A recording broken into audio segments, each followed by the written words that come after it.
ఖమ్మం, నల్గొండ, వరంగల్ జిల్లాల ఉపాధ్యాయ ఎమ్మెల్సీ ఎన్నికల్లో నిజాయితీగా నిబద్ధతతో ఉపాధ్యాయుల కోసం పనిచేసే వారికి ఓటు వేస్తామని ఉపాధ్యాయ సంఘం నేత రవి అన్నారు.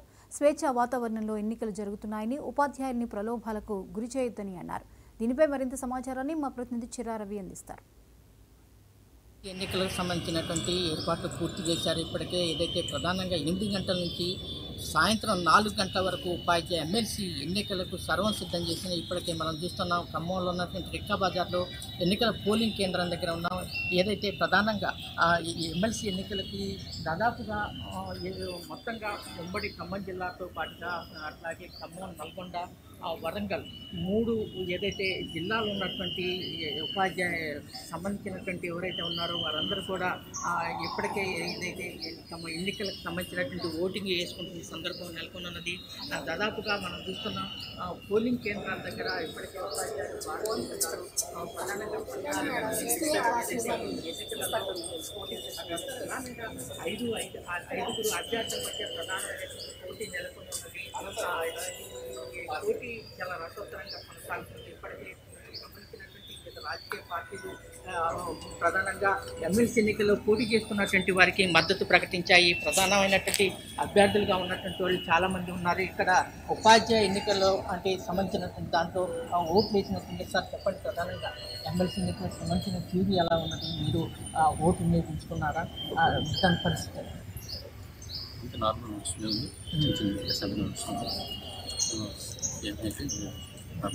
అంటే గత ఉపాధ్యాయ ఎన్నికలకి ఇప్పటికీ ఏం తేడాను గమనిస్తున్నారు?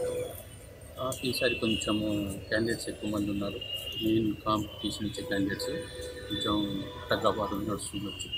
ప్రధానంగా ఏదైతే ఎన్నికల విధానం ఏదైతే ఉంది ఇది చాలా పెద్ద ఎత్తున జరుగుతుంది, హోరాహోరీగా కొనసాగుతుంది అని చెప్తున్నారు. ఇక్కడ చాలామంది కూడా ఉపాధ్యాయులు ఓటు వేసి ఇచ్చినటువంటి వాళ్ళ మనోభావాన్ని చూసి చెప్పండి, గతానికి ఇప్పటికీ చాలా గమనిస్తున్నారు. ఇప్పుడు ఓటర్లు ప్రలోభాలు పెట్టారనేటువంటి కూడా ప్రధానంగా చర్చ జరుగుతుంది. ఈ నేపథ్యంలో మీరు ఒక ఉపాధ్యాయులుగా పోటీని ఎలా చూస్తున్నారు? అట్లాగే గతానికి ఇప్పటికి ఉన్నటువంటి తేడాన్ని ఎన్నికలలో ఏం గమనిస్తున్నారు? ప్రలోభాలకైతే ఏమి లేదు. ఈసారికి ఎలా ఉందో అలానే మామూలుగానే జరుగుతున్నాయి ఓటింగ్.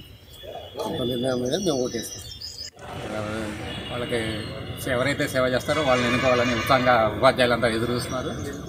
ఉపాధ్యాయుల అంటే ఎక్కువ మంది పోటీ చేశారు. ఉపాధ్యాయుల సంఘాల నేతలు వాళ్ళ నుంచి పోటీ ఎలా ఉందని భావిస్తున్నారు? ఈ ప్రధాన సంఘాల నుంచే ఉంటుందండి. ప్రధాన సంఘాల నుంచి ఉంటుంది. వాళ్ళు చేసే సేవలను బట్టి పరిగణన తీసుకుని విచక్షణతోనే వేస్తారు. ఎన్నికల విధానం ఏదైతే ఉందో విచక్షణతో ఓటు వేస్తారు. ప్రధానంగా ఎమ్మెల్సీలో ఓటు వినియోగించుకోవడానికి పెద్ద ఎత్తున ఉపాధ్యాయులు తమ పోలింగ్ కేంద్రాల వద్ద భారీ సందర్భం నెలకొంది. ఉపాధ్యాయులు కూడా తమ ఓటును స్వేచ్ఛగానే వినియోగించుకుంటున్నాము, ఎలాంటి ప్రలోభాలు కూడా గురి కావడం లేదనేది చెప్తున్న సందర్భం నెలకొన్నది. ప్రధానమైనటువంటి వ్యక్తులు ఎవరైతే ఉన్నారో ఉపాధ్యాయ సంఘాల్లో ప్రధానమైనటువంటి వాళ్ళు మొత్తం కూడా ఈ ఎమ్మెల్సీ ఎన్నికలలో ఉపాధ్యాయ రంగం సంబంధించినటువంటి నేతలు ఈ ఎమ్మెల్సీ ఎన్నికల్లో పోటీ చేస్తున్నారు. మొత్తంగా మనం పరిశీలించినప్పుడు మొదటి ప్రాధాన్యత ఓటు ఏదైతే ఉన్నదో మొదటి ప్రాధాన్యత ఓటులో గెలవలేని పరిస్థితి ఉంటుంది. కాబట్టి రెండో ప్రాధాన్యత, మూడో ప్రాధాన్యత ఓటుకి పెద్ద ఎత్తున ఒక జరిగేటువంటి అంటే పోటీ తీవ్రంగా ఉంటుంది. దానికోసమే కసరత్తు చేస్తున్న సందర్భం నెలకొంది. హోరాహోరీ పోటీల్లో రెండో ప్రాధాన్యత, మూడో ప్రాధాన్యత ఓటు మీదనే గెలుపోవటం ఉంటాయని చెప్పేసి ప్రధానంగా అట్లాంటి ఏదైతే పరిస్థితి ఈ ఉపాధ్యాయ ఎన్నికలలో ఉంటుంది. గతానికి ఇప్పటికీ మొత్తంగా పరిశీలించినప్పుడు ఎన్నికల ఏదైతే ఎమ్మెల్సీ ఎన్నికల పోరు రసవత్తరంగా కొనసాగుతున్నది.